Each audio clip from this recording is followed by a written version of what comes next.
எந்த நீர் கொண்டு அந்த நிலத்தை சேராக்கினோமோ, எந்த நீர் கொண்டு நாற்றாங்கால நீர் கொடுத்து வளர்த்தோமோ, எந்த நீரை கொண்டு பயிர் ஊன்றி வளர்வதற்கு நாளும் நாளும் நீர் பாய்ச்சினோமோ, அந்த நீர் அறுவடையின் பொழுது மீண்டும் நீர் பாய்ச்சப்படுமானால் பயிர் வெள்ளாம வீட்டுக்கு வாராது.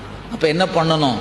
எதை கொடுத்தோமோ கொடுக்கறத நிறுத்து, பக்குவம் ஆயிருச்சு அப்பதான் அறுவடை பண்ண முடியும். அதே தாங்க இப்ப நமக்கு சுவாமி என்ன பண்ணாரு, இந்த உலகத்தை கொடுத்திருக்கிறார், நாம இங்க வந்திருக்கிறோம், நமக்கு ஒன்னொன்னா கொடுத்து கொடுத்து கொடுத்து கொடுத்து வளர்த்துக்கிட்டே வர்றார். பக்குவம் ஆகும் வரை ஆன பிறகு கொடுத்ததெல்லாம் நிறுத்து. முதல்ல என்ன பண்ணும்? அறுத்து எடுக்கணும், அறுவடை பண்ணி ஆகணும். நீங்க என்ன பண்றீங்க? கொடுத்த சாமி பறிச்சுக்கு பதறுகிறோம் இல்ல.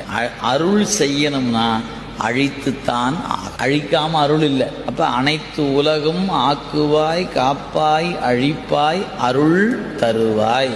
எந்த